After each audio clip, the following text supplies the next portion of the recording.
Good morning and welcome to KidJAM Home Edition Journey to Mars Week 76. Here we go in 5, 4, 3, 2, 1.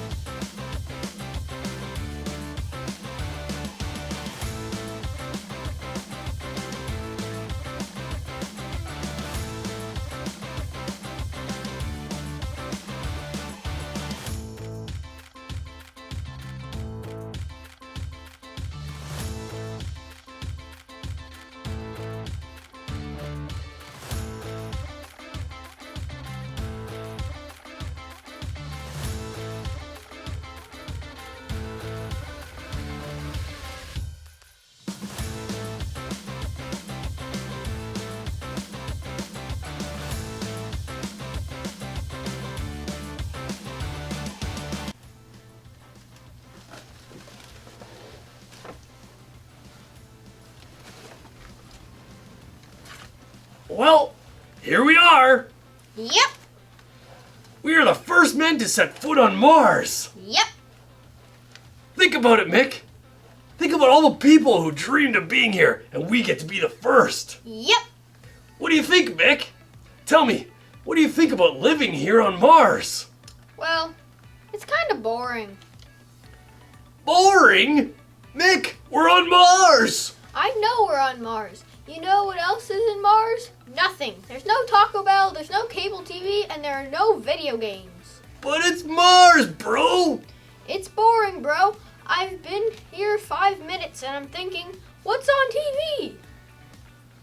I guess it is kind of dull for two guys raised on Earth. Don't get me wrong, Dwayne. It's beautiful and amazing, but what happens when we get the urge for ice cream? There's not an ice cream store for thousands of miles. Nope, there's not. But one day there could be. You think so?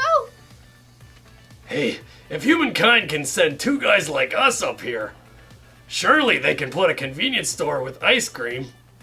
And a movie theater, and Taco Bell, and a church?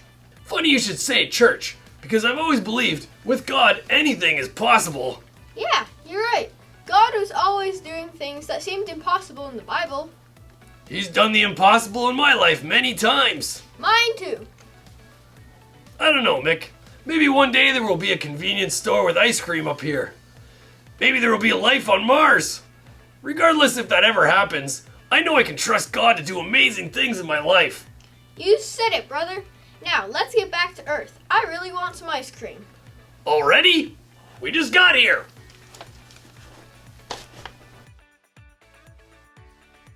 Did you know that Mars is about half the size of Earth? Did you know that Mars looks red because of iron oxide chemicals in the soil? Did you know that Mars is rocky with craters and mountains and volcanoes? So now you know. Oh, hello. Mission Control here. So what do you think? Do you think it's impossible for people to live on Mars? Or do you think it really might be possible? I'm not really sure. There are a lot of things that humans have figured out how to overcome. Gravity, for one. Many years ago, it was impossible to defy gravity, but then planes and rockets came to be. Although, there are still many things that are impossible. Pigs having wings and flying, for example, or 90-year-old women having babies. However, we will find out in our story that nothing is impossible with God. He is the God of the impossible. He created the world from nothing. He defeated death. He really is the God of the impossible. Let's check out what impossible thing he did for Abraham and his wife Sarah. Let's turn in our Bibles to Genesis chapter 18 and Genesis chapter 21. So I'm going to read a couple verses from chapter 18 and a couple from chapter 21. The Lord appeared near the large trees of Mamre. Abraham was sitting at the entrance of his tent. It was the hottest time of the day. Abraham looked up and he saw 3 men standing nearby. So he quickly left the entrance of his tent to greet them. He bowed low to the ground. He said, "My Lord, if you are pleased with me, don't pass me by. Let me get you some water." Then all of you can wash your feet and rest under this tree. Let me get you something to eat to give you strength.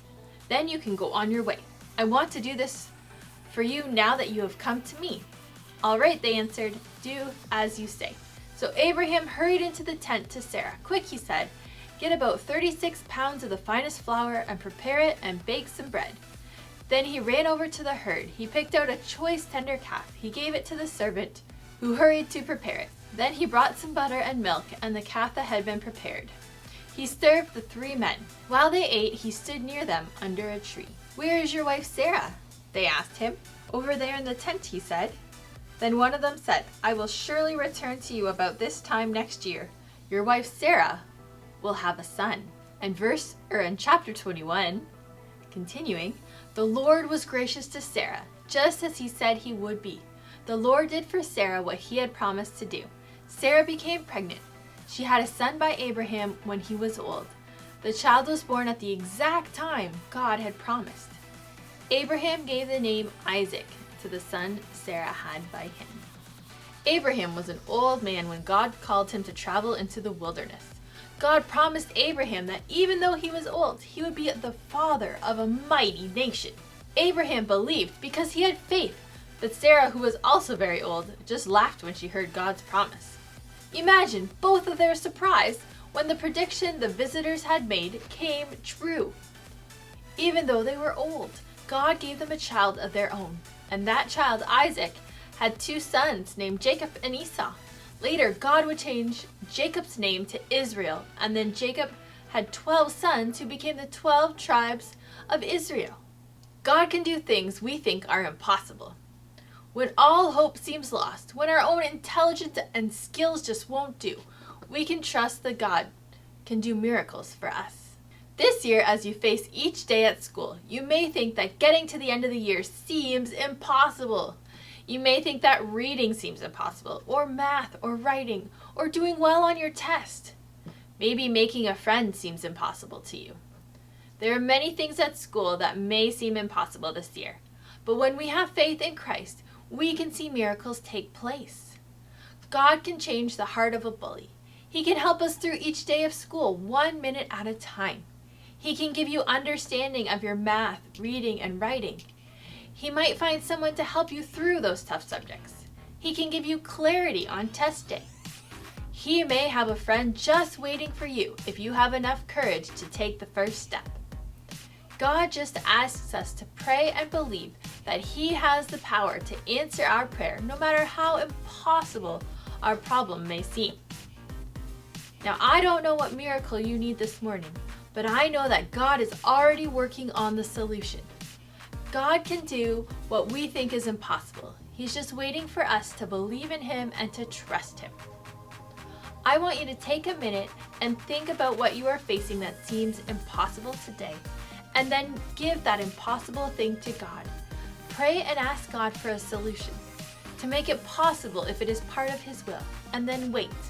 Wait on God. Trust God. He is the God of the impossible. Okay, here's part 1, 2, and now 3 of our verse. Can you say it with us? You are the children that God are the children that God dearly loves. dearly loves. So follow His example. So follow His example. Lead a life of love, Lead a life of love, just as Christ did. just as Christ did. He loved us. He loved us. He gave Himself He gave Himself for us. for us. One more time. One more time. You You are the children that God are the children that God dearly loves. dearly loves. So follow His example. So follow His example. Lead a life of love, Lead a life of love, just as Christ did. just as Christ did. He loved us. He loved us. He gave Himself He gave Himself for us. for us. All right. Keep practicing. Bye! On your adventure, remember God is the God of the impossible. He can make your impossible possible if you trust in Him.